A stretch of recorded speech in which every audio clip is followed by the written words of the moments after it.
সুপ্রিয়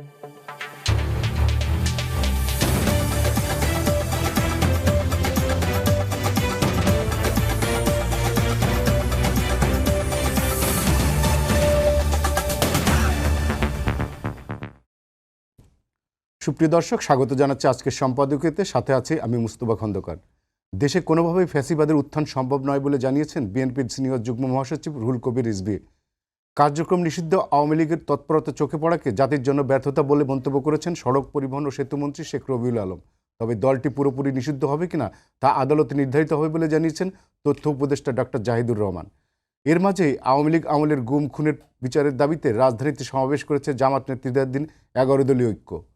প্রাসঙ্গিক এসব বিষয় নিয়ে আজকের সম্পাদকীয় আওয়ামী লীগের ফেরা না ফেরা এ নিয়ে আলোচনার জন্য স্টুডিওতে উপস্থিত আছেন সোহরাব হাসান, সিনিয়র সাংবাদিক, doctor Rakib Al Hasan, youth leader ও রাজনীতি বিশ্লেষক, এবং জয়নুল আবেদিন শিশির, যুগ্ম সদস্য সচিব, জাতীয় নাগরিক পার্টি। আপনাদের তিনজনকেই স্বাগত আমাদের আজকের আলোচনায়। আমি সোহরাব ভাই আপনাকে দিয়ে শুরু করি। তথ্য উপদেষ্টা যেমনটা বলছেন যে আওয়ামী লীগ নিষিদ্ধ হবে কি হবে না সেটা নির্ধারিত হবে আদালতের উপর, কিন্তু আমার প্রশ্ন হচ্ছে যে দলটির যে নৈতিক অবস্থান তাতে কি ফেরার কোনো সম্ভাবনা আপনি দেখছেন? মানে ফেরাটা কিরকম? ফেরাটা হচ্ছে রাজনীতিতে যেটা যেভাবে ফেরে আর যেটি সড়ক পরিবহন মন্ত্রী বলছে যে ফেসিবাদ না, বিএনপির সিনিয়র যুগ্ম মহাসচিব এবং প্রধানমন্ত্রীর উপদেষ্টা রুহুল কবির রিজভী বলছেন যে ফেসিবাদের উত্থানের সম্ভাবনা নেই। তো ফেসিবাদ তো ক্ষমতা থেকে বিতাড়িত, তার উত্থান কী হবে? রাজনৈতিক দল হিসাবে আওয়ামী লীগ ফিরবে কি ফিরবে না, এখন এটি কি আইনি প্রশ্ন? প্রথমত এটা আইনি প্রশ্ন হলে আইনিভাবে এর সমাধান করতে হবে, যেটা তথ্য উপদেষ্টা বলেছেন যে পুরোপুরি মানে আওয়ামী লীগ চূড়ান্তভাবে নিষিদ্ধ হবে কিনা আদালত ঠিক করবে। আর দ্বিতীয় হচ্ছে যে এটি যদি রাজনৈতিক প্রশ্ন হয় রাজনৈতিকভাবে সমাধান করতে হবে। তবে আমি মনে করি না কোনোভাবেই এটি কেবল এটি আইনশৃঙ্খলা জনিত সমস্যা নয়। আইনশৃঙ্খলা জনিত সমস্যা হয় যে কোনো একটা কর্মসূচি নেওয়া হলো, সেই কর্মসূচি যাতে হতে না পারে বা সেই কর্মসূচিকে কেন্দ্র করে যাতে কোনো গোলমাল না হতে পারে। আজকে তো 32 নম্বরে আওয়ামী লীগ ছিল না, আওয়ামী লীগের কোনো নেতাকর্মী সেখানে গেছে বলে মনে হয়। সেখানে জামাত একটা মিছিল করেছিল, আর সাংবাদিকরা তার ছবি তুলতে গেছিল, সেটি সংবাদ সংগ্রহ করতে গিয়েছিল। সেখানে কি ঘটনা ঘটছে সাংবাদিকদের উপর আক্রমণ করেছে নির্মমভাবে। যেটি এখন ফেসিবাদ কোনটা? এই মানে আমরা যদি ফেসিবাদ বলতে কণ্ঠ রোধ করাকে বোঝায়, যদি প্রতিপক্ষের উপর আক্রমণ বোঝায় এবং প্রতিপক্ষকে রাস্তায় বের করতে না দেওয়া বোঝায়, তাহলে এই সাংবাদিকদের উপর দলন পীড়ন বুঝি, তাহলে এটা তো ফেসিবাদ। তাহলে ফেসিবাদ যায়নি। আর দ্বিতীয় হচ্ছে যে যখন অন্তর্বর্তী সরকারের সময় আওয়ামী লীগ নির্বাহী আদেশে নিষিদ্ধ করা হয়েছিল, যেমন নির্বাহী আদেশে নিষিদ্ধ করেছিল আওয়ামী লীগ সরকারের শেষ সময় জামাত ইসলাম। তো সুতরাং এই নির্বাহী আদেশে নিষিদ্ধ এটা কোনোভাবে গ্রহণযোগ্য। কিন্তু এখন তো ওটা পার্লামেন্টে রেটিফাই হয়েছে। আচ্ছা, পার্লামেন্ট হয়েছে মানে কি ওই আইনটা রেটিফাই হয়েছে? মানে এটি করা হয়েছে কিন্তু সন্ত্রাস দমন আইনে, এবং ওই সন্ত্রাস দমন আইনটি করা কিন্তু আওয়ামী লীগ সরকারের সময়। আমরা তো 55 বছর ধরে বলে আসছি কোনো রকম নিবর্তনমূলক আইন থাকবে না। সন্ত্রাস দমন আইনকে সন্ত্রাসীদের দমনের জন্য না রাজনৈতিক প্রতিপক্ষকে দমনের জন্য করা হয়েছিল। এখন রাজনৈতিক দল যদি সন্ত্রাসের কায়দায়, এখন যেটা প্রশ্ন হচ্ছে যে গতকাল এর আগে স্বরাষ্ট্রমন্ত্রী বলেছে যে 23শে জুনকে সামনে রেখে যাতে কেউ বিশৃঙ্খলা তৈরি না করতে পারে, সন্ত্রাসী কর্মকাণ্ড না চালাতে পারে, সে কারণে পুলিশ নিয়োগ করা হয়েছে। পুলিশের পাশাপাশি সেনাবাহিনী মোতায়েন করা হয়েছে, এবং সেনাবাহিনী হয়তো 6টি জেলায় মোতায়েন করা হয়েছে। প্রথমত হচ্ছে যে তাহলে এই যেখানে আওয়ামী লীগ মিছিল করেনি সেখানে সন্ত্রাসী কর্মকাণ্ড কে করবে? আর খুব যে বড় মিছিল করেছে বা বড় ধরনের তারা শোডাউন দিয়েছে তাও মনে হয় না। তাদের গত 1.5 বছর ধরে যে রাজনৈতিক তৎপরতা সেটা কিন্তু সামাজিক মাধ্যমে। সুতরাং সামাজিক মাধ্যম কি, এবং সামাজিক মাধ্যম তো বন্ধ করার কোনো মেকানিজম এখনো তৈরি হয়নি। আওয়ামী লীগও পারেনি।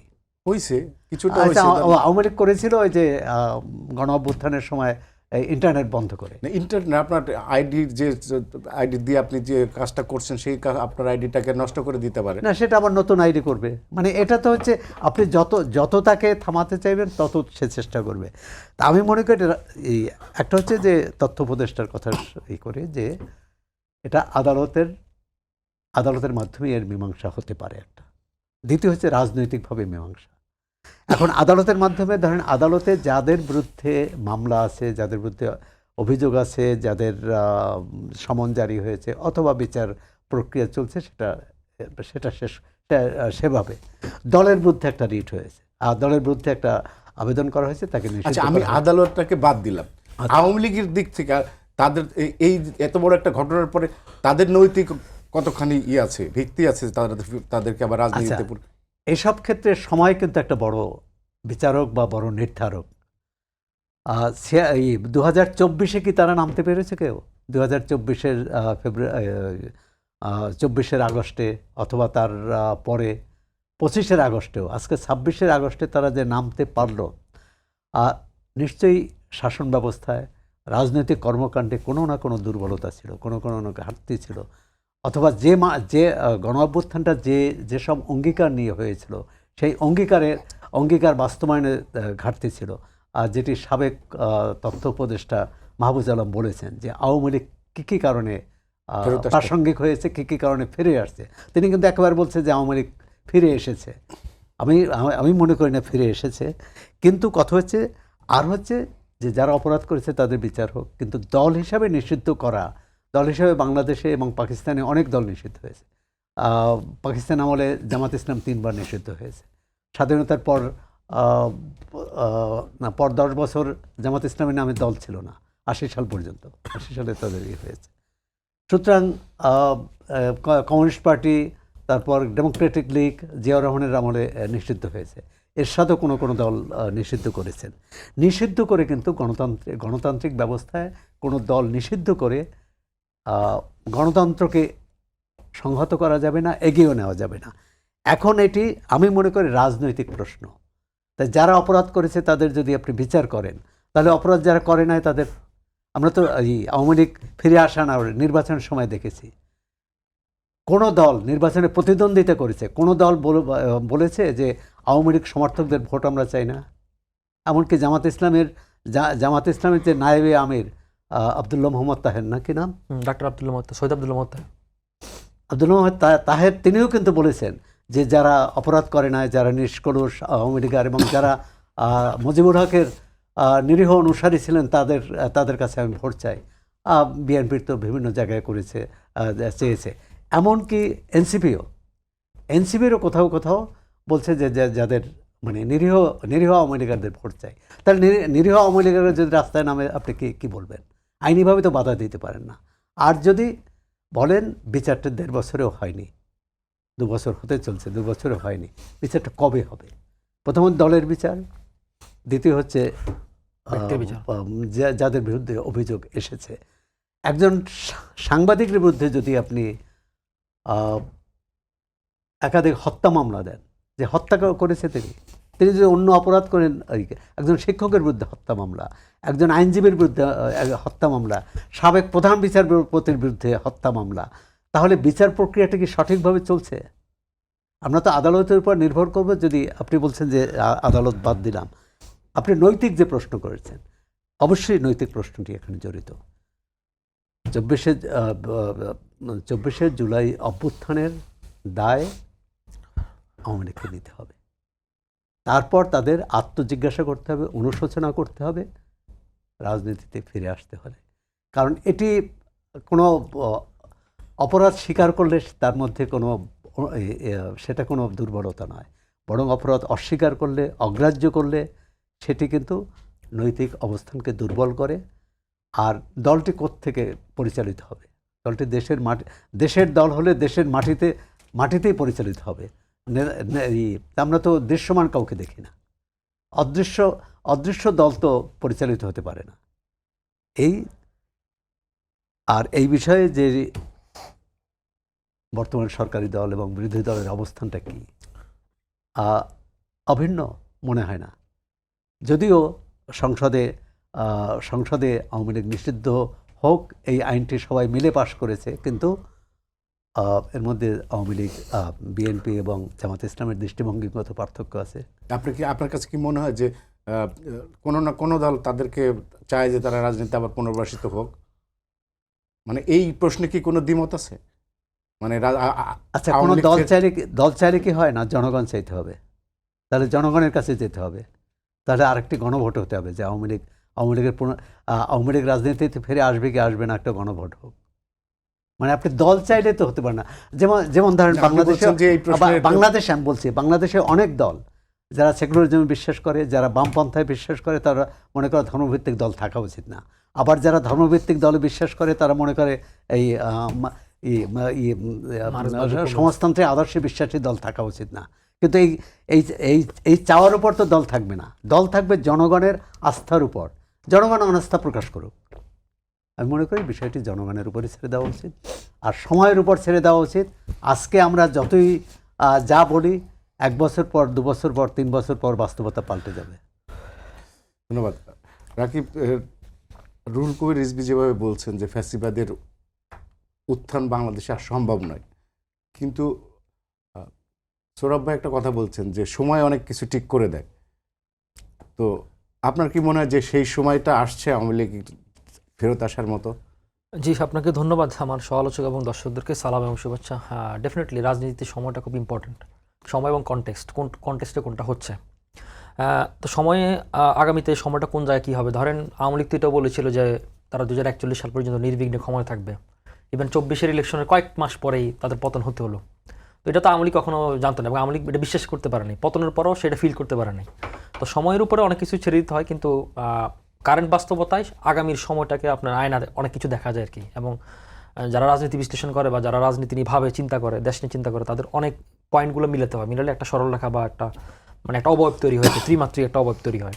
দেখুন, আওয়ামী লীগ প্রশ্নে এখানে অনেকগুলো প্রশ্ন জড়িত। আওয়ামী লীগ প্রশ্নে একটা হচ্ছে, ধরেন আওয়ামী লীগের বিচারটা আজকে তথ্য উপদেষ্টা ডাক্তার জাহিদুর রহমান তিনি বলেছেন যে আদালতের রায়ে সিদ্ধান্ত হবে। এই মুহূর্তে আওয়ামী লীগের রাজনৈতিক কার্যক্রম স্থগিত করা হচ্ছে বা নিষিদ্ধ করা হচ্ছে, কিন্তু পার্মানেন্টলি না।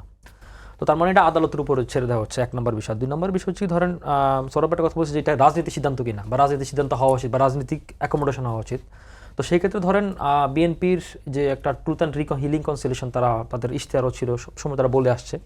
তো সেই প্রক্রিয়া যেতে হলো তো আপনার ধরেন আওয়ামী লীগের পক্ষ থেকে যারা অপরাধ করেছে দৃশ্যমানে জিনিসটা, তো তাদের পক্ষ থেকে তো অন্তত সরি ফিল করতে বা অনুশোচনার মধ্যে একটা প্রক্রিয়ার মধ্যে আসতে হবে। তো সেই জায়গার মধ্যে আপনার কাছে কি মনে হচ্ছে যে আওয়ামী লীগ আসছে? আওয়ামী লীগ তো আসছে না। আপনি দেখেন গতকালে তারা কোথায় জানি মিছিল করছে এবং পুলিশকে ওপেন হুমকি দিচ্ছে যে আসবি না, তোর গুলি করে মেরে ফেলবো। তো এখন দেখেন তার যে উদ্ধত্তপূর্ণ যে আচরণগুলো, ইভেন সে 24-এ এই এক কথা হচ্ছে এটা তো অস্বীকার করেই। অস্বীকার পরবর্তী সময় আপনি দেখেন এই যে হুমকি দামকি, তার যে পুরনো যে প্রবণতা, তার যে ফেসিবাদ, স্বৈরাচারী বা তার কাঠামোগত যে প্রবণতা, সেই প্রবণতাটাকে সে কন্টিনিউয়াস রেখেছে। তখন এর মাঝখানে তাহলে আপনি মানুষ, জনগণ, পিপল, রাজনৈতিক দলগুলোর মধ্যে কীভাবে সিম্পেথি গেইন করে তাকে একটা ব্যবস্থা করবেন, সেই ব্যবস্থার পরটা তো সে নিজে বন্ধ করতেছে। 2 নম্বর কথা। 3 নম্বর কথা হচ্ছে কি, উনি আরেকটা কথা বলছে যে অদৃশ্য দল বা পরিচালনা কার করবে। এটা একটা খুব গুরুত্বপূর্ণ প্রশ্ন। ধরেন আওয়ামী লীগ এতদিন বাংলাদেশের মানুষ মনে করতো যে আওয়ামী লীগ হচ্ছে ভারতের আশীর্বাদ তুষ্ট একটি দল, আর এখন মানুষ মনে করতেছে যে এটা ভারতের আর একটা এক্সটেনশন পার্ট। এবং তাদের আচরণগুলো আপনি যেভাবে দেখেন, এই যে কিছুদিন আগে চৈতালি চক্রবর্তী হঠাৎ করে কোত্থেকে নাজিল হলো দিয়ে বলতেছে সুবন্ধু দাদার কথা অনুযায়ী ফেরত আসবে এবং সুবন্ধু দাদাই দিদিকে ফেরত আনবে, হাসিনা দিদিকে ফেরত আনবে। এখন এই যে আপনি ওপেনলি আরেকটা দেশের উপরে, বা এই যে পশ্চিমবঙ্গে যখন আপনার যখন বিজেপি জিতলো, তাদের মধ্যে একটা আনন্দ জোয়ার বয়ে গেল। ইভেন শুধু তাই না, তাদের তখন মুখ্যমন্ত্রী নির্ধারণ করেনি, মানে বিজেপি মুখ্যমন্ত্রী নির্ধারণ করার আগে তাদের 3-4 জন ক্যান্ডিডেট ছিল, শুভেন্দু অধিকারী হতো, তিনি এগিয়েছিলেন, কিন্তু নির্ধারণ করেনি। তার আগেই আওয়ামী লীগের প্যাডে তাকে অভিনন্দন জানানো শুরু হয়ে গেল। তো এই জাতীয় জিনিসগুলো হচ্ছে কি বাংলাদেশের এই যে জনগণের কাছে ছেড়ে দেওয়া বলছে, জনগণ তো এখন এটা ওপেন ক্লিয়ার, যারা আওয়ামী লীগ মতাদর্শী লোক তারাও মনে করতেছে এটা ওদের একটা এক্সটেনশন পার্ট। তো এই অবস্থার মধ্যে দিয়ে আসলে আমি মনে করি যে আওয়ামী লীগের অতি দ্রুত রাজনৈতিক ফেরাটা খুব কঠিন হবে। কারণ হচ্ছে কি, যখন আপনি ধরেন এই যে উনি একটা কথা বলছে যে রাজনৈতিক পরিস্থিতি এদেরকে ফেরত আনার সুযোগ করে দিচ্ছে কিনা, এটা ট্রু। ধরেন অনেক কিছুই পুরনো ফেসিবাদের কায়দায়, মানে ফেসিবাদ জিনিসটা তো আপনি বলে করা হবে না, এটা তো আসলে আপনার অ্যাক্টিভিটি আচরণে প্রকাশ পাবে। যেমন আজকে দেখেন 32 এখানে তো আওয়ামী লীগের কেউ যায়নি এবং সরকারও তো কাউকে এখানে পাঠায়নি, গেছে কারা, জামাত গেছে, আবার পিটেছে কাকে, সাংবাদিকের পিটেছে। তো এটা তো ওপেন আপনাদের মিডিয়াগুলোতে আসছে। তো এটা কিন্তু আরেকটা ফেসিবাদের আচরণ, কারণ আপনি আরেকজনকে জোরপূর্বক দমন করতে যাচ্ছেন। আওয়ামী লীগ যদি কোনো বিশৃঙ্খলা করে বা অরাজকতা করে, এটা দায়িত্ব সরকারের। তার সাথে একটা এক্সিস্টিং গভর্নমেন্ট আছে, স্বরাষ্ট্র মন্ত্রণালয় আছে, পুলিশ আছে, অন্যান্য তার ফোর্সিং বাহিনীগুলো আছে।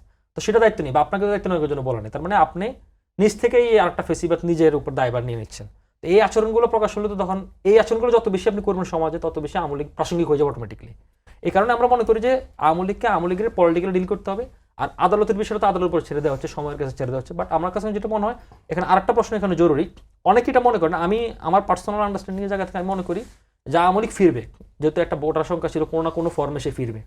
হ্যাঁ, কারণ আপনার মুসলিম লীগে তো নিষিদ্ধ করা নেই, কোনো না কোনো ফর্মে সে ছিল, জাতীয় পার্টিতে অনেকগুলো ভগ্নাংশ ছিল, ইভেন আপনার জাসদের তো অনেকগুলো ভগ্নাংশ আছে। তো সেক্ষেত্রে আমি মনে করি যে আওয়ামী লীগে ফিরবে, কিন্তু এখানে মেজর কোশ্চেন আমার কাছে সেটা যে হাসিনার নেতৃত্বে আওয়ামী লীগ ফিরবে কিনা। এ ব্যাপারে আমার কোনো সন্দেহ নেই যে হাসিনার নেতৃত্বে আওয়ামী লীগ আর কোনোদিন ফিরতে পারতেছে না। এখানে আপনার একটা যোগ করি, ধরেন আপনি যদি আওয়ামী লীগের মতদর্শী বা নিউট্রালাইজ কাউকে জিজ্ঞেস করেন যে হাসিনা কে ফিরবে, এর সঠিক উত্তর আপনাকে তার কাছে পাবেন না। সে মনে করে যে কোনো না কোনো সময় ভারত বাংলাদেশের উপর প্রেশার খাটিয়ে, সরকারের উপর প্রেশার খাটিয়ে হাসিনাকে এখানে দিয়ে যাবে বা হাসিনা ফেরত আসবে। এই বাস্তবতা কি এখানে আছে? ধরেন আরেকটা আপনাকে আমি যোগ করি, পৃথিবীতে গণ অভ্যুত্থানের মুখে বা গণ আন্দোলনের মুখে যেসব এ ধরনের শাসকদের পতন হয়েছে, খুব কম শাসক নিজ দেশে ফেরত এসেছে যারা পালিয়ে গেছে। ধরেন রেজা পাহলভি 1979-এ ইরানি শাসন বিপ্লবের পর, তারপরে ইজিপ্টে 80 সালে উনি মারা গেলেন। ফার্দিনান্দ মার্কাস 86 সালে পিপল পাবলিক রেভলিউশনের মধ্যে ক্ষমতাচ্যুত হলো, যুক্তরাষ্ট্রের হাওয়াইতে 1989-তে মারা গেলেন। ইদি আমিন উগান্ডার, তিনি মারা গেলেন জেদ্দাতে। তারপরে বেন আলী 2011 সালে, যেটাকে আমাদের সাথে মিলানো হয়, তিউনেসিয়ার, তিনি মারা গেলেন আবার হচ্ছে সৌদি আরবে। এরকম অসংখ্য উদাহরণ আছে। তো হাসিনার যে বয়স, কারণ হাসিনার বয়স +-80, তো সেই 80 বয়স আগামী এই সরকার যদি 5 বছর, তো একটা ইলেকটেড গভর্নমেন্ট সাধারণভাবে থাকবে, তো 85 হবে, তখন তার বয়স, এই বয়স প্রেক্ষিতে এটা যদি হাসিনার বয়সটা যদি ধরেন 40, 50, 60 যদি হতো, তাও এটা মেনে নিতে পারতাম। কিন্তু আমি মনে করি না যে হাসিনার ফেরার কোনো সুযোগ আছে। এখন আওয়ামী লীগের নেতৃত্বটা পরবর্তী কাশে নেবে। আমাদের অনেক মঞ্চে, অনেক জায়গায়, রাজনৈতিক অঙ্গনে অনেক কানাঘোষা রয়েছে যে পরবর্তী দায়টা কার, মানে দায়িত্বটা কে নেবে, কি সজীব জয়ের হাতে যাবে, শেখ কেরানার হাতে যাবে, ববির হাতে যাবে, নাকি তাদের পরিবারের বাইরে কাউকে যাবে? তো সেটা দেখার জন্য হচ্ছে কি আওয়ামী লীগের ভবিষ্যৎ তখন নির্ধারিত হবে। বাট আমার কাছে ইন কমন সেন্সে ওপেন আইতে মনে হচ্ছে, ইনভিজিবল আইতে সেটা হচ্ছে যে হাসিনার নেতৃত্বে আওয়ামী লীগের ফেরা হচ্ছে না। ধন্যবাদ। শিশির, আপনার কাছে আসি। সেটা হচ্ছে কার্যক্রম নিষিদ্ধ আওয়ামী লীগকে ঠেকাতে 11 দলীয় জোট মাঠে নেমেছে, কিন্তু সরকারের পুলিশ বাহিনী আছে, কয়েকটা জায়গায় সেনাবাহিনী মোতায়েন করা আছে। তার মানে সরকারের সব আইন শৃঙ্খলা বাহিনীর সক্ষমতা নিয়ে কি আপনাদের কোনো সন্দেহ আছে যে আপনাদের রাজপথে নামতে হচ্ছে? ধন্যবাদ আপনাকে এবং আমার দুইজন সহ-আলোচককে, সময় টেলিভিশন সকল দর্শক শ্রোতাকে। দেখেন, 11 দলীয় জোট বা বাংলাদেশের জনগণ, বাংলাদেশের জুলাই বিপ্লবীরা বা যারা জুলাই ঘটিয়েছে বাংলাদেশে, তারা আওয়ামী লীগের ব্যাপারে একদম স্পষ্ট অবস্থান নিয়েছে। এখানে রাজনৈতিক দল দিয়ে বিবেচনা করলেও হবে না। অনেক সাধারণ মানুষ এখন রাস্তায় নেমেছে। আপনি দেখবেন বিভিন্ন ইউনিভার্সিটি ক্যাম্পাসগুলোতে যাই দেখেন, সাধারণ শিক্ষার্থীরা কিন্তু আওয়ামী লীগের ব্যাপারে একটা সিদ্ধান্ত নিয়ে নিয়েছে। তো আওয়ামী লীগের ব্যাপারটা যেটা মানে আজকে তথ্য উপদেষ্টা বললেন, মানে আমরা মাঝে মাঝে আহত হই ওনার আচরণে, যে আওয়ামী লীগ নিষিদ্ধ হবে কি হবে না এই সিদ্ধান্ত আদালত নেবে। দেখেন, আওয়ামী লীগ কোনো রাজনৈতিক দল না। বাংলাদেশে একটি মাত্র রাজনৈতিক দল, তারা নিজেদেরকে নিষিদ্ধ করে বাকশালে ঢুকে গেছে এবং তারা নিজের দল নিষিদ্ধ করতে পারে, এটা একমাত্র আওয়ামী লীগ। আওয়ামী লীগ নিষিদ্ধ হয়ে বাকশাল হয়েছে, সুতরাং তারা ওই জায়গা থেকেও তারা মানে রাজনৈতিক দল হিসেবে থাকতে চায় না। তারা একটা বাকশাল ফেসিজমের মধ্যে ঢুকছে। শেখ হাসিনাও বাংলাদেশে কোনো সময় রাজনৈতিক দল হিসেবে নিজের বা রাজনৈতিক নেতা হিসেবে কখনো সে নিজের মনে করতো না, সে এখানে একটা রেজিমে মনে করতো। তো সুতরাং আওয়ামী লীগের রাজনৈতিক দল হিসেবে কখনো যদি আমরা চিন্তা করি, তাহলে আমরা পলিটিক্যাল সায়েন্সে এটা ভুল করবেন না, রাজনৈতিক সংজ্ঞায় এটা আসে না। যদি রাজনৈতিক দল হতো আওয়ামী লীগ, তাহলে আওয়ামী লীগকে ফেরার এত করছেন কেন, আশঙ্কা করছেন কেন? আমরা আওয়ামী লীগকে ফেরার আশঙ্কা করছি না, তবে আমরা মনে করি আওয়ামী লীগ যে এখন বাংলাদেশে যেভাবে মানে আপনার ফেসিজম বা অবশিষ্ট ফেসিজম তার ভিতরে আছে, বা তার যে বিষাক্ত রাজনীতি মানে কার্যকলাপ, সন্ত্রাসী কার্যকলাপ, সেগুলো আমাদের উদ্বিগ্ন করছে। যেমন গাজীপুরে যেটা বললো যে ওরা পুলিশকে প্রকাশ্যে বলছে সামনে আগালি মেরে ফেলবো। মহাখালীতে ওরা ককটেল মেরেছে।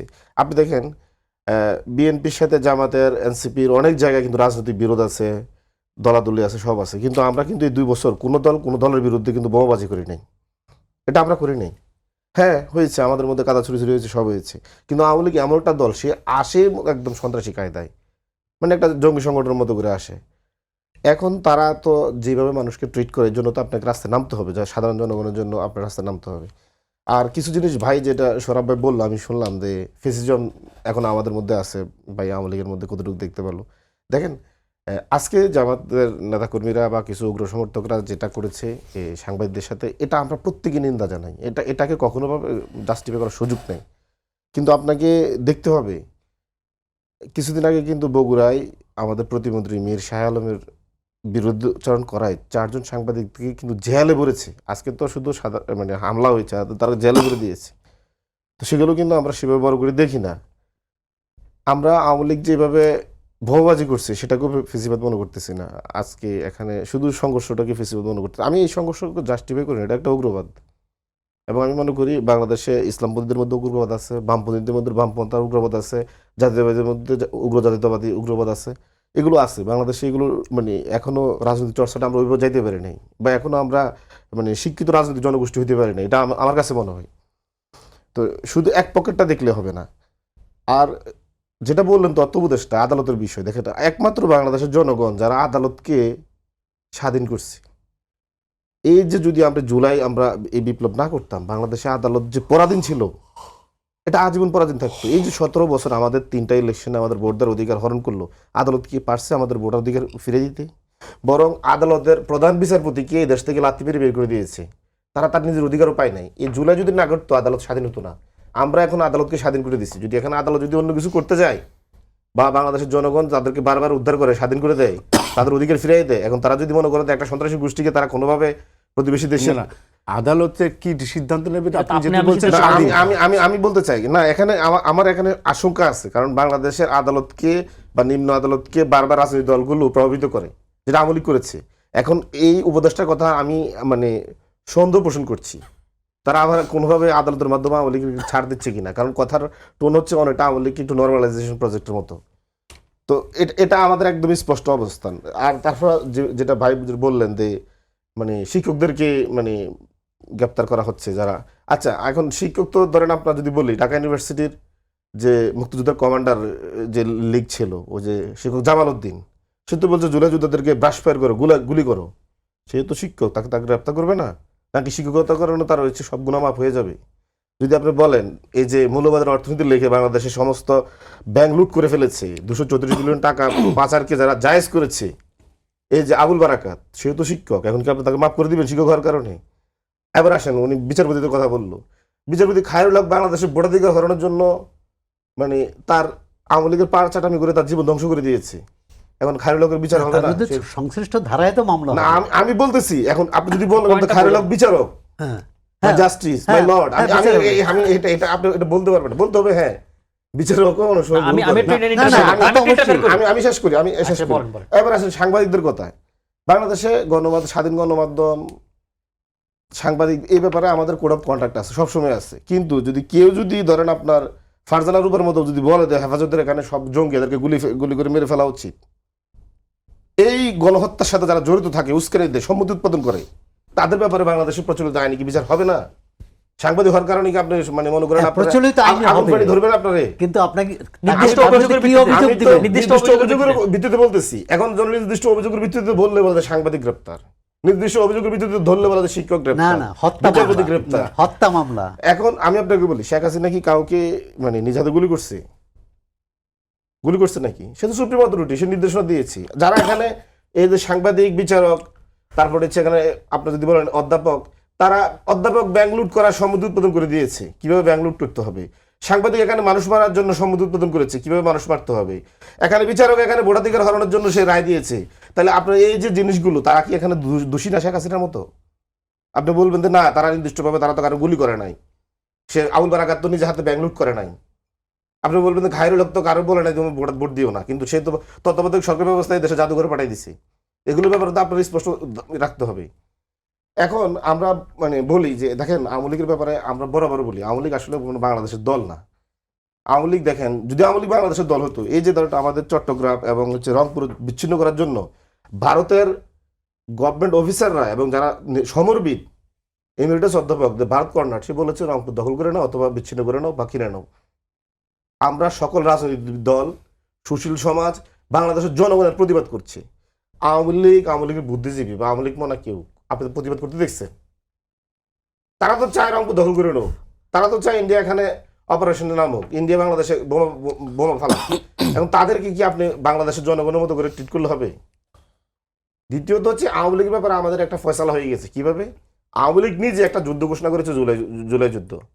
এই যুদ্ধে সে তার সমস্ত শক্তি, রাজনৈতিক শক্তি, তার সকল প্রশাসন, তার বৈদেশিক সমর্থন সব নিয়ে সে আমাদের সাথে রাজপথে লড়াই করছে, লড়াই করে সে পরাজিত হয়েছে। পরাজিত হওয়ার মধ্য দিয়ে তার ব্যাপারে ফয়সালা হয়ে গেছে। এখন যদি বলেন তার অবশিষ্ট কি আছে, তার হচ্ছে বিচার বাকি আছে, যেটা নাৎসি পার্টির বিরুদ্ধে মানে করা হয়েছে, নাৎসিদের ব্যাপারে যে বিচার হয়েছে, বা আপনি যদি বলেন আশরাফ গানী সরকার যেভাবে পালিয়ে গেছে, আপনি যদি বলেন এখানে সিরিয়ার বাশার আল সরকার, আসাদ আল সরকার, এদের ব্যাপারে যে সিদ্ধান্ত হয়েছে এরকম সিদ্ধান্ত হয়েছে। এখন অনেকে বলবে তা আওয়ামী লীগের তো পারেন নাই, আওয়ামী লীগ তো এখনো আছে, মানে পাড়ায় মহল্লা এখনো মাঝে মাঝে উকি ঝুঁকি দেয়, তাদের ব্যাপারে কি সিদ্ধান্ত হবে? দেখেন আমি আপনাকে বলি, ইরানের পরাজিত শক্তি আজকে 50 বছর হয়ে গেছে, তারপর তারা ইরানের ওই বিপ্লবকে মানে না, এই গভর্নমেন্টকে মানে না, ইরান দেশটাকে মানে না। তার মানে কি ইরান পিছিয়ে গিয়েছে?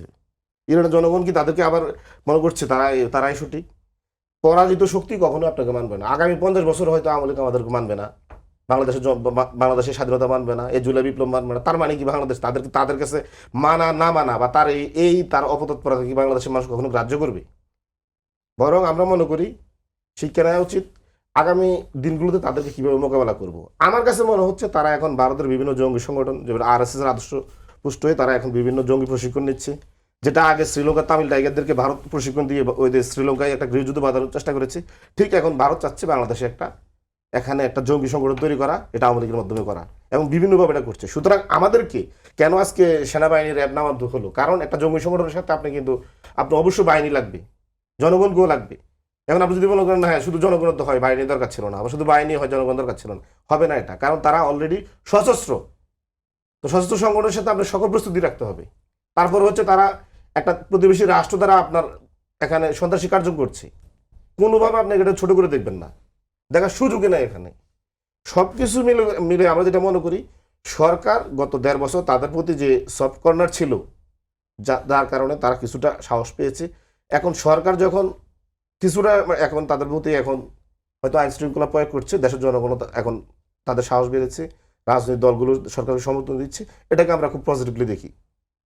তবে অনেক সময় আওয়ামী লীগের তো অনেকে বলেন যে আওয়ামী লীগের এখনো একটা জনপ্রিয়তা আছে, 10-20% এখনো তাদের ভোট আছে।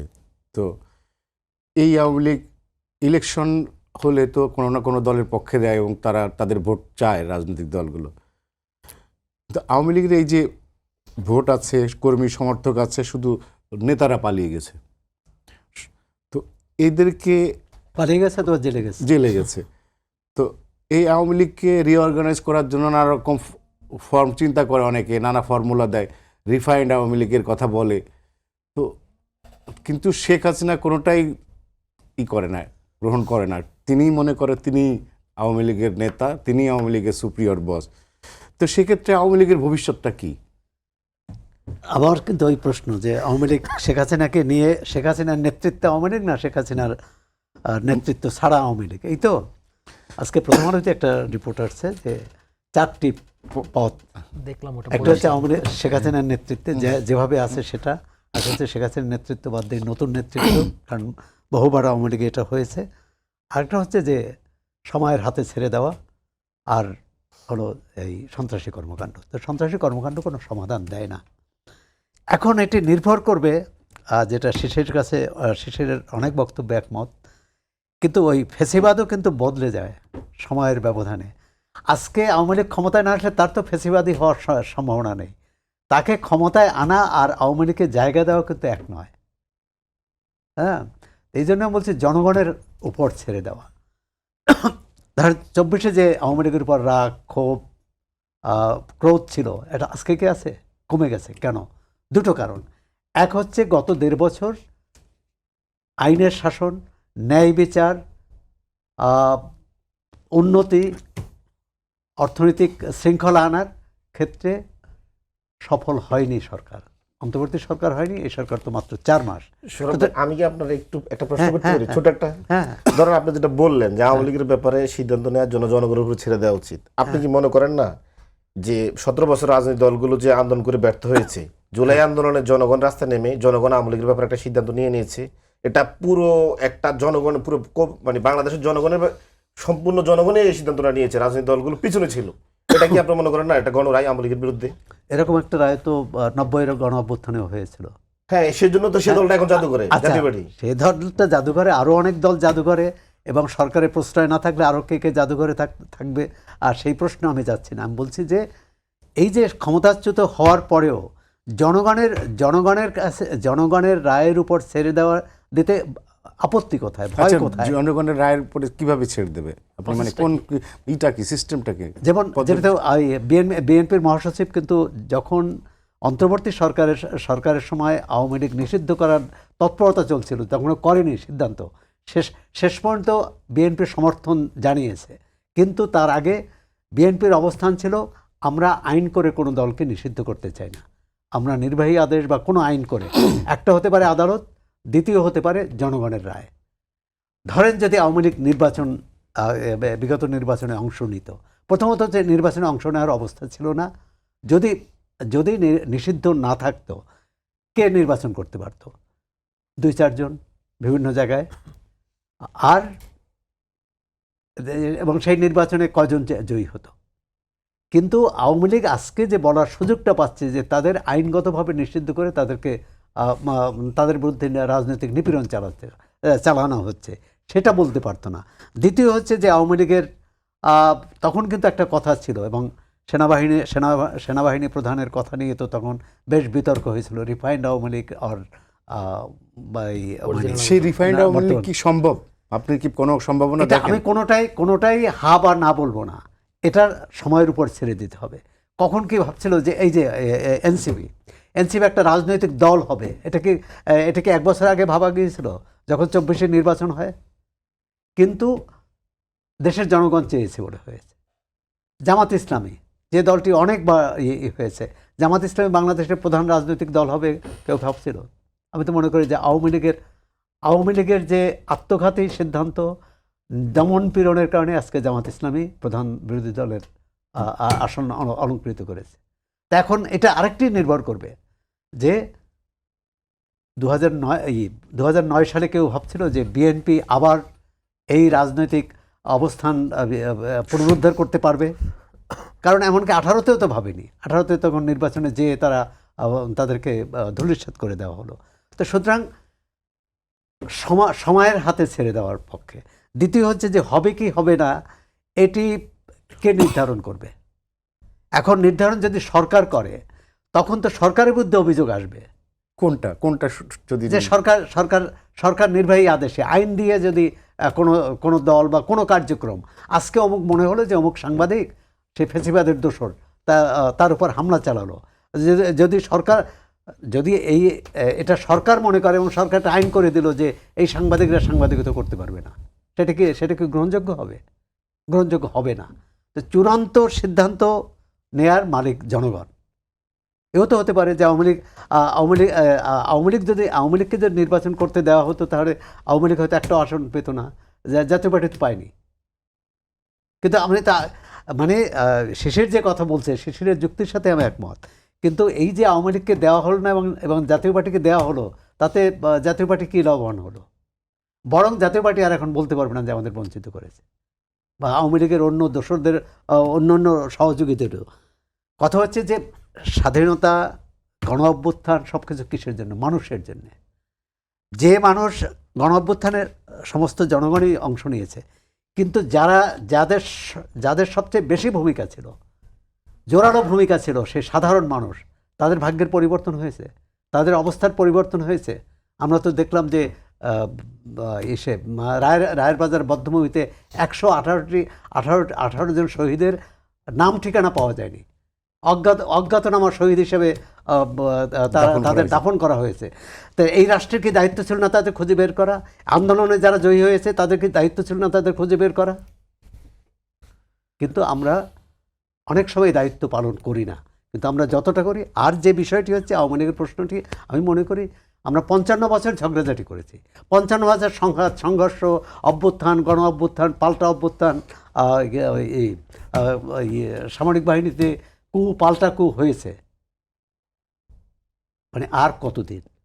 একটা সামগ্রিক, যেটা বিএনপির নির্বাচনী ইশতেহারেও আছে, একটা সামগ্রিক রিকনসিলেশন, একটা ঐকমত্য। আজকে দেখেন ইরান যে জয়ী হয়েছে, ইরান জয়ী হয়েছে কেন? ঐক্যবদ্ধ ছিল বলে। আজকে ভারত কেন, যে কোনো দেশ, এর চেয়েও বড় দেশও যদি বাংলাদেশের উপর সেন দৃষ্টি দেয়, তাকে প্রতিরোধ করা যাবে, প্রতিহত করা যাবে আমাদের ঐক্য থাকলে। আর যদি ধরেন যেটা রাকিব বললেন যে 15-20% যদি আওয়ামী লীগের সমর্থন থাকে, তাদেরকে বাদ দিয়ে আমরা চলতে চাইবো কেন গণতন্ত্রে?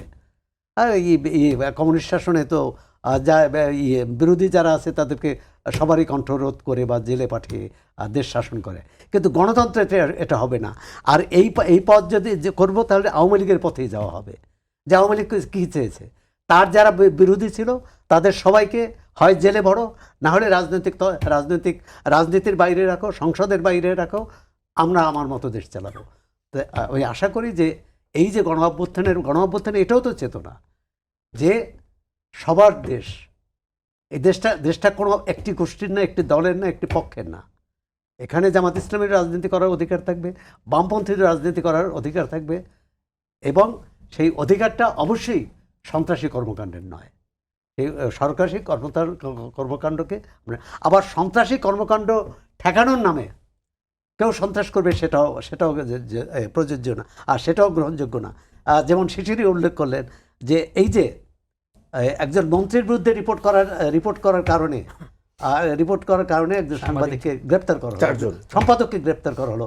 এখন আপনি যদি এটা বলেন, এখন যদি বিএনপির কোনো নেতা বলেন যে এই সরকারি উন্নয়ন কর্মকাণ্ড বানচাল করার জন্য এটা মন্ত্রীর বিরুদ্ধে অপপ্রচার চালিয়েছে, এই জন্য তাকে গ্রেপ্তার করা হয়েছে, আমরা মেনে নেব না।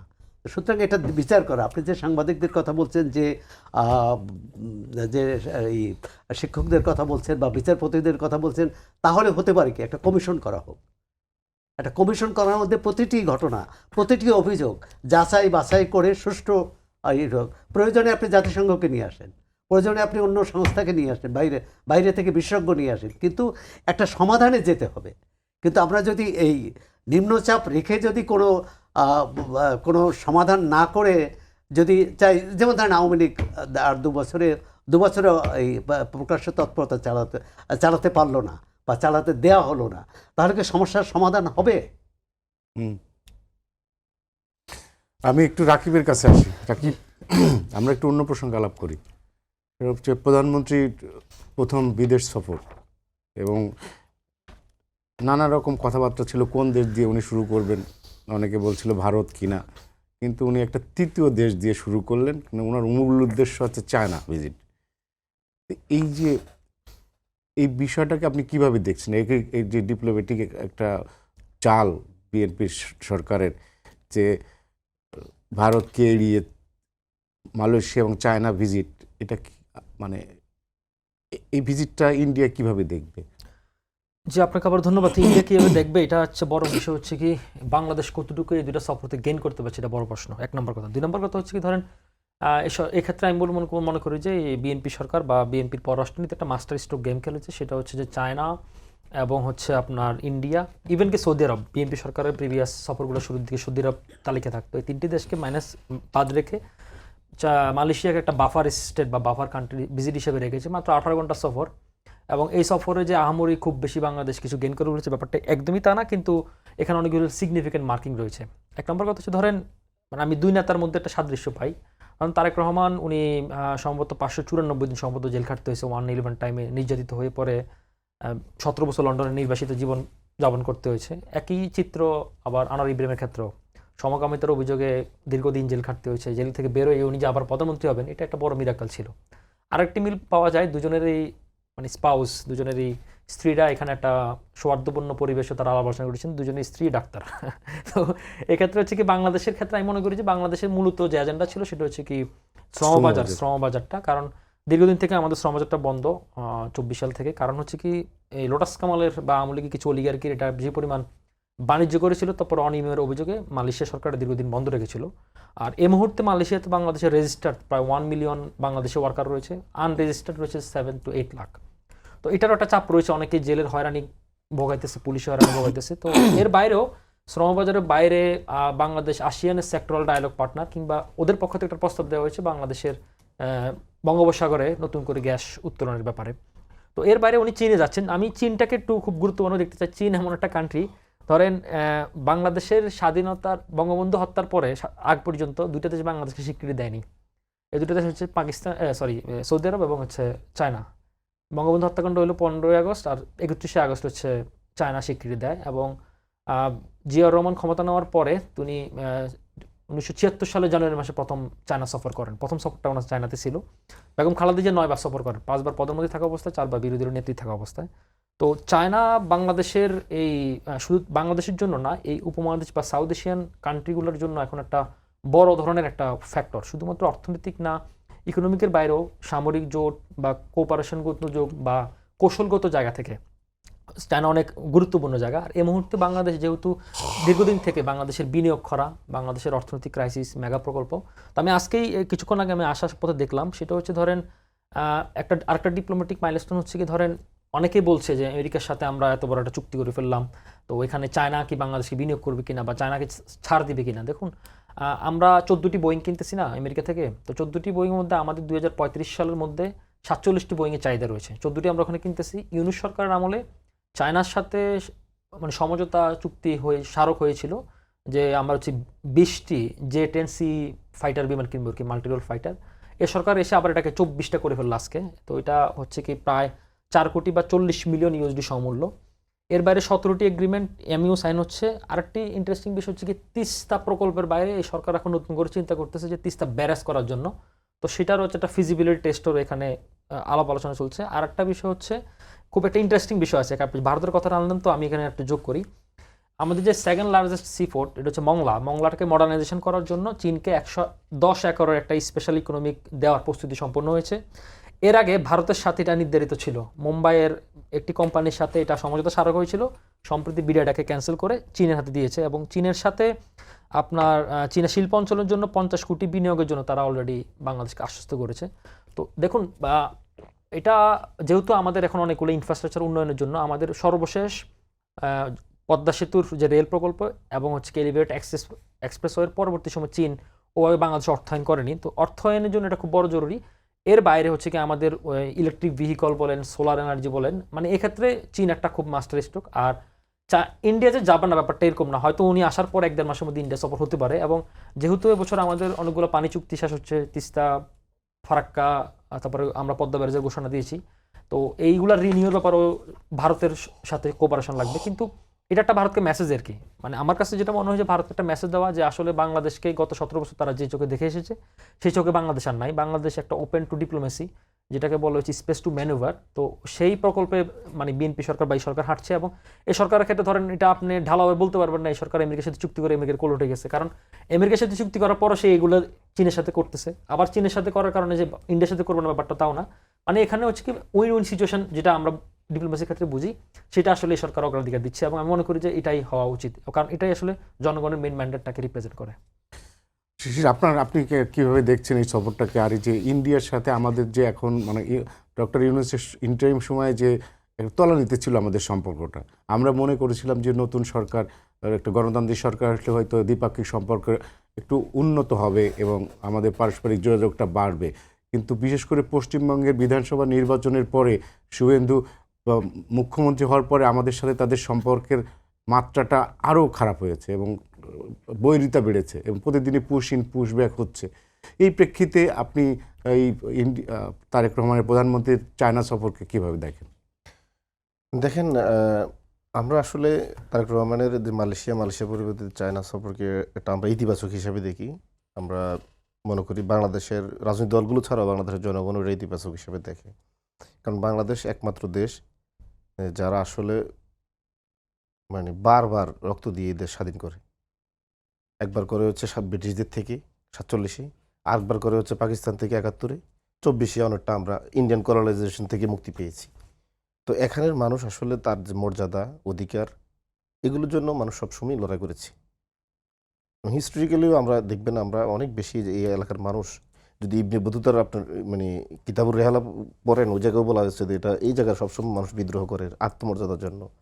তো আমরা মনে করি এটা একটা ভালো কাজ হয়েছে। ইন্ডিয়া একটা মেসেজ পাওয়া উচিত যে যদি প্রতিবেশীকে সম্মান না দিলে প্রতিবেশীও তার তার কাছে সম্মানের জন্য মানে ধারস্থ হবে না। কারণ ইন্ডিয়াকে বোঝা উচিত the world is bigger than India. এখন যদি ইন্ডিয়া মনে করে না তাকে সেই একমাত্র পৃথিবী, তাহলে তো হবে না। আমরা মনে করি যে বাংলাদেশে ইন্ডিয়া যে অযাচিত কাজগুলো করছে বা আমাদের উপর যে একটি মেন্টাল প্রেশার ক্রিয়েট করছে, একটা মানে যুদ্ধ একটা হুমকি দিয়ে যাচ্ছে যে আমাদের এখানে পুশিং করছে, বর্ডার কিলিং করছে, রংপুর দখল করে নেওয়ার জন্য দায়িত্বশীল জায়গা থেকে বলা হচ্ছে, ওদের বড় বড় অফিসাররা বলতেছে যে রংপুর দখল করে নেবে চিটাং। এগুলো হচ্ছে আমার কাছে মনে হচ্ছে এটা যদি আমরা এখানে আমেরিকা, চায়না, তুরস্ক, ইউরোপীয় ইউনিয়ন, পাকিস্তান, আরও যারা আছে মালয়েশিয়া, এদেরকে যদি আমরা বাংলাদেশের ব্যাপারে আরও বেশি মানে মনোযোগ আকর্ষণ করতে পারি, তাহলে আপনার ইন্ডিয়া এখানে বেশি কিছু করতে পারবে না। আর এখানে এই যে ধরেন আপনি ডক্টর মোহাম্মদ ইউনূস বলেন, তারেক রহমান বলেন, ইন্ডিয়ার যে অপতৎপরতা, এটা আসলে এখানে যে গভর্নমেন্টে আসতো, যদি এখানে যদি জামাতের নেতৃত্বে যদি ডক্টর শফিকুর রহমান আসতো, ঠিক একই ডিস্টার্ব করতো, যেমন তারেক রহমানকে বা বিএনপি গভর্নমেন্টকে যেভাবে করছে, বা নাহিদ ইসলাম যদি প্রধানমন্ত্রী থাকতেন একই ডিস্টার্বটাই করতো। তারা আসলে তাদের যদি পছন্দের গভর্নমেন্ট না হয়, তারা আসলে কাউকে এখানে শান্তিতে থাকতে দিবে না। এটা হচ্ছে তাদের একটা পলিসি, বা এটা যদি বলেন যে চাণক্যের পররাষ্ট্রনীতি যেটা। তো এরা এটা হচ্ছে সবসময় প্রতিবেশী ঘরে আগুন দিতে ওরা খুব মানে উৎফুল্ল, কিন্তু এরা এটা বিশ্বাস মানে বোঝে না যে প্রতিবেশী ঘরে যদি আগুন জ্বলে, আগুনের প্রভাব কিন্তু তার ঘরও একদিন যাবে। দেখেন এখন কিভাবে তারা একটা সন্ত্রাসী একটা থিওরি নিয়ে আসছে যে বাংলাদেশে যারা হিন্দু জনগোষ্ঠী তারা রংপুর চলে যাক, মুসলিমরা চলে আসুক এদিকে, চিটং থেকেও মুসলিমদের বের করে দিয়ে হিন্দু নিয়ে যায়, ধর্মের ভিত্তিতে তারা দুইটা প্রদেশ করুক। কত বড় ভয়ঙ্কর কথা। তাহলে আপনি চিন্তা করেন ওদের এই কথার মধ্যে দিয়ে তাহলে ভারতে কয়টা আপনার স্টেট করতে হবে, অনেকগুলো মুসলিম স্টেট করতে হবে। ভারতের সবচেয়ে বেশি মুসলিমদের পরে নিপীড়িত হয়েছে খ্রিস্টানরা, এদের মণিপুর, মিজোরাম এদিকে দেখেন। শিখরা হয় হ্যাঁ, খ্রিস্টানদের জন্য করতে হবে, ইহুদিদের জন্য করতে হবে। তাহলে ওরা আমাদেরকে বিপদে ফেলতে যদি চায়, প্রতিবেশীকে এই ধরনের বিপদে ফেলতে চায়, প্রতিবেশীর সাথে একদম পায়ে পা দিয়ে ঝগড়া করতে চায়, তাহলে তো পুরো ভারতের মধ্যে হচ্ছে আপনার 8-10টা স্টেট তাকে করে দিতে হবে অন্য জাতিগোষ্ঠীর জন্য। তো এগুলো তাকে বোঝা উচিত। এখন তারা মনে করছে যে কোনো না কোনোভাবে বাংলাদেশকে চাপ দিয়ে তারা এগুলো করতে পারবে। আমার মনে হচ্ছে ভারতের জন্য সবচেয়ে, যেটা আমি আজকে ভারতের জন্য সবচেয়ে ভালো হচ্ছে বাংলাদেশের ব্যাপারে তাদের তওবা করা, অনুতপ্ত হওয়া। যদি প্রতিবেশী ভালো না থাকে তাহলে সে কখনো ভালো থাকতে পারবে না। আর যদি প্রতিবেশীকে সে এভাবে ক্রমাগত যদি চাপ দিতে থাকে, তারেক রহমান হোক আর যে গভর্নমেন্টে হোক, তাবৎ দুনিয়ার সবচেয়ে পরাশক্তিরা বাংলাদেশের দিকে মনোযোগ দিতে বাধ্য হবে, এবং আমাদের আগামী প্রজন্ম বা আগামী রাজনৈতিক লিডারশিপ তাদেরকে এখানে মানে নিয়ে আসবে। আজকে যদি ভারতের থ্রেট আরও বেড়ে যায়, এখানে চায়না আরও আসবে, আমেরিকা আসবে, টার্কি আসবে, মালয়েশিয়া আসবে, পাকিস্তান আসবে, নিশ্চিত থাকেন। এবং এটা আমরা করবই, এবং এটা বাংলাদেশের জনগণের মানে গণদাবি হবে। এটা যে গভর্নমেন্টে থাকুক, বাংলাদেশ বন্দী গভর্নমেন্ট যে কোনো একটা হলে এটা হবে। বরং ভারতের উচিত তার যে এর সমস্ত কথাবার্তা এগুলো বন্ধ করা উচিত, এবং প্রতিবেশীর সীমান্ত মানচিত্র এগুলোকে নিয়ে তাকে সম্মান জানানো উচিত। আর সর্বোপরি এখানে সরাবা যেটা বললেন যে যদি 10% লোক আওয়ামী লীগের, তাদের ব্যাপারে রিকনসিলিয়েশনের ব্যাপারে আমাদের সিদ্ধান্ত থাকা উচিত। দেখেন, আওয়ামী লীগের দায়িত্বশীল জায়গা থেকে দলের সেক্রেটারি ওবায়দুল কাদের বলেছেন যে আওয়ামী লীগ পতনের পরে 10 লাখ লোক খুন হয়ে যাবে। আচ্ছা আপনি বলেন তো, আমরা কি 10 লাখ লোক খুন করছি? এই যে আমরা খুনটা করি নাই, ওদের মতন আচরণ করি নাই, এটাই তো মানে জুলাই। এটা কি রিকনসিলিয়েশনের একটা ধাপ না? তার মানে আপনি আচ্ছা আমরা যদি ধরেন আওয়ামী লীগে যারা খুন করছে তাদেরকে যদি জেলে না দিয়ে যদি আমরা তাদেরকে গুলিটা করে দিই, না তাদের জেলে দিবেন, তাদের বিচার হবে। হ্যাঁ, এটা তো আমরা করতেছি। এখন আপনি আরেকটা বললেন যে আওয়ামী লীগের 10%, 5%, আইবি রহমানকে এই 12টা মামলা দিয়ে জেলে রাখবেন, এটা তো হয় না। না ভাই, আইবি রহমান সম্বন্ধে মনে হয় আপনার মনে হয় একটু কম ইনফর্ম। আমি আপনাকে বলি, আইবি রহমান জুলাই আন্দোলনের সময় তার যে ফুটেজ ছিল, ডিসিএসপিদেরকে অন ক্যামেরা নির্দেশ দিয়েছে এই জঙ্গিদেরকে, এই জুলাই জঙ্গিদেরকে মানে গুলি করো। এখন সে কিন্তু হুকুমের মানে আসামি এবং সুপ্রিম অথরিটি, ওই এলাকার তো যে সে সুপ্রিম অথরিটি। এখন নারায়ণগঞ্জে যে যারা জুলাই শহীদ হয়েছে, সে কি এই শহীদদের খুনের দায় নেবে না? আপনি যদি এখন মনে করেন যে আইবির 12টা মামলা, আমি বললাম যে এরকম নিরীহ আওয়ামী লীগের আছে তো, আমি জুলাই অভ্যুত্থানের বিরোধিতা করি। আমি মাঝখানে একটা কথা বলি, আমি শেষ করে দিই। ছাত্রলীগ থেকেও কিছু কর্মী, আমি আপনাকে সময় নাই শেষ করতে। দেখেন বললেন যে আওয়ামী লীগের 10%, 12%। দেখেন আমি আসলে জানি না আওয়ামী লীগের কত পার্সেন্ট ভোট আছে। আমার কাছে মনে হয় আওয়ামী লীগের যে ভোটটা ছিল রিজার্ভ ভোট, বাংলাদেশের আমাদের হিন্দু বন্ধুরা তারা এখন মোটামুটি বিএনপিকে ভোট দিচ্ছে, বা তাদের কিছু ভোট জামাতও পাচ্ছে, এনসিপি পাচ্ছে। এটা আর নাই। আওয়ামী লীগের এখন বাংলাদেশে আর 15% ভোট আছে, এটা ভাবা যাবে না। 10% ভোট আছে, ভাবা যাবে না। আর ভোটাররা কেউ কারো কোনো সময় থাকে না। যদি থাকতো তাহলে সে ওই যে কংগ্রেসের ভোট এখনো কংগ্রেসে থাকতো, মুসলিম লীগের ভোট মুসলিম লীগের কাছে থাকতো, নতুন কোনো দলের এই দেশে জন্ম নিত না। বরং আওয়ামী লীগের অনুপস্থিতিতে বা তাদেরকে বাদ দিলে রাজনীতি কত সুন্দর হয় দেখেন। আজকে বাংলাদেশের 2 বছরের মধ্যে আওয়ামী লীগ ছাড়া আমরা প্রত্যেকটা কাজে মোটামুটি সফল হয়েছি। যদি আজকে আওয়ামী লীগ বিরোধী দল থাকতো, এই 4 মাসের মধ্যে মিনিমাম আপনি 10-15টা হরতাল পাইতেন। এবং আজকে তারেক রহমানের সফরকে কেন্দ্র করে ঢাকা শহরে আওয়ামী লীগ কেন ইন্ডিয়া যায় না চায়নায় যাচ্ছে, আওয়ামী লীগ তাণ্ডব করতো। এই যে আমাদের একটা হারমোনি, পলিটিক্যাল হারমোনি, এটা আওয়ামী লীগ না থাকার কারণে হয়েছে। সুরাব ভাই, সেটা হলো আমাদের হাতে সময় নেই, 2 মিনিটের কাছে আপনাকে জানতে চাই যে 4 মাসের সংসদকে কেমন দেখছেন আপনি? ভালো মন্দ মিলিয়ে, হ্যাঁ, সবটাই ভালো সবটাই মন্দ তা নয়। তবে এই দীর্ঘস্থায়ী যেটি শিশির বললেন যে এর আগে আমরা তো সংসদ দেখছি যে কোনো দল দিনের পর দিন ওয়াকআউট করেছে, বর্জন করেছে এবং এক ধরনের সবসময় উত্তপ্ত, এখনও উত্তপ্ত পরিস্থিতি হয়েছে, আবার সেটা থেমে গেছে, সেটি ভালো। কিন্তু আমাদের যে বিষয়টি হচ্ছে যে আমাদের সংসদের বেশিরভাগই সংসদ সদস্যদের বেশিরভাগই নতুন, সেজন্য তাদের বোঝাপড়ার অভাব আছে, নিজেদের প্রস্তুতির অভাব আছে, শিক্ষার অভাব আছে। এর অর্থ না যে মানে তাদেরকে জ্ঞান দিচ্ছি, কিন্তু আমার মনে হয় যে একজন সংসদ সদস্য যখন হবে, আমাদের এটা হচ্ছে আমাদের সার্বিকভাবে আমাদের রাজনৈতিক সংস্কৃতির দুর্বলতা। আমরা রাজপথে মিছিল কিভাবে করতে হবে, কত লোক আনতে হবে, এটা নিয়ে আমরা কিন্তু ব্যস্ত থাকি, নেতৃত্ব। কিন্তু সংসদ পরিচালনার ক্ষেত্রে কি কি করতে হবে, তাকে কিভাবে একজন সংসদ সদস্যকে কিভাবে আইনের বিষয়ে শিক্ষা নিতে হবে, প্রস্তুতি নিতে হবে, জানতে হবে, এটা আমরা করি না। এমনকি সরকার পরিচালনা, এই যে আমলাতন্ত্র রাজনীতিকদের উপর ছড়ি ঘোরায়, কি করে ঘোরাতে পারে? রাজনীতিকরা ওই বিষয়ে জানেন না। আজকে যারা মন্ত্রী হয়েছেন বিভিন্ন মন্ত্রণালয়ে, তার মন্ত্রণালয়ে কতটা নিজেকে প্রস্তুত করেছেন, কতটা 10 বছর পড়াশোনা করেছেন, 3 বছর পড়াশোনা করেছেন, করেননি। আর এমনকি বিরোধী দলের সংসদ সদস্যদের বলবো, একটা তো ছায়া মন্ত্রী সভা হওয়ার কথা ছিল, এখনও ঘোষণা করা হয়নি, যে সংশ্লিষ্ট যে বিষয়ে অভিজ্ঞ আগ্রহ আছে তাদের, তাহলেই একটা সংসদ শুধু প্রাণবন্ত সংসদ, শুধু ঝগড়াঝাটি হলো না সেটা না, সংসদের কাছ থেকে জাতি কিছু শিক্ষা নেবে, কিছু পাবে, সেটি আমরা আশা করি। এবং শেষ কথাটি বলছিলেন যে প্রধানমন্ত্রীর চেঞ্জ সফর, এটা একটা কূটনৈতিক সফর, মানে বাংলাদেশের ভূ রাজনীতির ক্ষেত্রে একটা কূটনৈতিক চাল চলেছেন, এটা সফল হলে খুব ভালো। আর এই বাংলাদেশের টাকা দরকার, চীন ছাড়া আর কেউ টাকা দেবে না, এই জন্য চিনি গেছেন প্রধানমন্ত্রী। 1 মিনিট। আচ্ছা, 1 মিনিটে আমি অনেক কথাই আসছে, আমি শেষ করে ফেলি। দেখুন, আজকে সম্ভবত আওয়ামী লীগের প্রতিষ্ঠা বার্ষিকী 23 জুন না? এখন দেখুন নিষিদ্ধ আওয়ামী লীগ, কার্যক্রম নিষিদ্ধ আওয়ামী লীগের আজকে প্রতিষ্ঠা বার্ষিকী, সেখানে আমরা আওয়ামী লীগের কেউ এখানে আলোচনা করতেছি না। এটাই আওয়ামী লীগের বড় শিক্ষা, যে তার এই পরিণতি, এটাই তার বড় শিক্ষা। কিন্তু ব্যাপারটা হচ্ছে, ধরেন আমরা যে ট্রুথ অ্যান্ড কনসিলিয়েশনের পক্ষে বলছি, সরকার ব্যাপারে আন্তরিক কোনো সন্দেহ নাই, কিন্তু ব্যাপারটা হচ্ছে ট্রুথ অ্যান্ড রিকনসিলিয়েশন তো আপনার, আপনি ফিল না করে আপনি আবার পুলিশকে হুমকি দিচ্ছেন, মারার হুমকি দিচ্ছেন, ফেসবুকে আমাকে হুমকি দিচ্ছেন, তো এই প্রসেসে তো আসলে রিকনসিলিয়েশন হবে না। সুতরাং ডিসিশনটা আওয়ামী লীগকে নিতে হবে। ডিসিশনটা কিন্তু সরকার বা জনগণের ঠেকা পড়া নেই যে আওয়ামী লীগকে ফেরানো, কারণ আপনি এখন ভারতে বসে আছেন, বিদেশে বসে আমোদ প্রমোদ করতেছেন, তা আপনাকে ফেরানোর দায়িত্ব দেশের জনগণের না।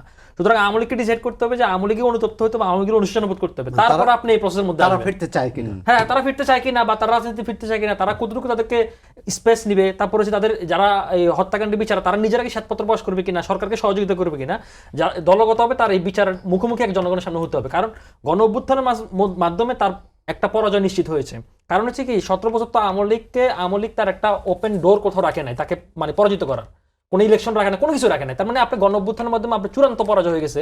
আর এখন হচ্ছে কি, আইনি প্রক্রিয়ার মাঝখানে আপনার একটা চূড়ান্ত সিলসালা হবে। তো সেই সিলসালার জন্য আপনাকে দায়িত্ব নিতে হবে, এই দায়িত্বটা আমাদের না। 30 সেকেন্ডে যদি কিছু বল। 30 রাকিব যেটা বললেন, জ্ঞানের কথা, বইয়ের কথা, খুব ভালো লাগলো। আমার কাছে মনে হয় না আওয়ামী লীগ এটা কখনো করবে না। কারণ হচ্ছে, আমি আপনাকে বলি, দেখেন বাংলাদেশে যে আমাদের উপর দিয়ে ইন্ডিয়া যে বর্ডার কিলিং করে বা এখানে পুশিং করে, রংপুর বিচ্ছিন্ন করে নিতে চায়, এই ব্যাপারে কিন্তু যারা পলিটিক্স করে না তারাও কিন্তু মানে রাজনৈতিক দলগুলো চায়, তারাও প্রতিবাদ করে। কিন্তু আপনি আওয়ামী লীগের কোনো অ্যাক্টিভিস্ট, কোনো ভোটার, কারো কাছে আপনি মানে বিন্দু শব্দ শুনবেন না যে এই রংপুর দখল করে নেওয়া উচিত না। বরং আওয়ামী লীগের কিছু লোক এখনো বিশ্বাস করে, পারলে এটা অখণ্ড ভাগ করে ফেলো। সুতরাং এই দলে কোনো বাংলাদেশের ভবিষ্যৎ নাই। বাংলাদেশের জনগণ নিজ দায়িত্বে তাদেরকে সবসময় প্রত্যাখ্যান করবে এখন। আচ্ছা, আমাদের হাতে সময় নেই। সেটাই বলছি, জনগণের হাতেই ছেড়ে দেন, জনগণের হাতে ছেড়ে দিচ্ছে, ভোটার আইডি দিচ্ছে, জনগণ তো মাথা ব্যথা করে নাই যে কেন আওয়ামী লীগ আনি নাই। ধরেন আপনি দেখেন যে বাংলাদেশের যে ছাত্র সংসদ ইলেকশনগুলোতে কি পরিমাণ ভোট পড়ছে, এটা তো ছাত্রলীগ ছাড়াই হয়েছে। ছাত্রলীগ থাকলে এই ভোটটা হইতে হয় না। আচ্ছা, আমাদের হাতে সময় নেই। জয়নুল আবেদিন শিশির, রাকিবুল হাসান এবং সুরাব হাসান, তিনজনকে ধন্যবাদ। দর্শক, এই ছিল আজকের সম্পাদকীয়তে। আগামীকাল আবার দেখা হবে একই সময়। শুভরাত্রি সবাইকে।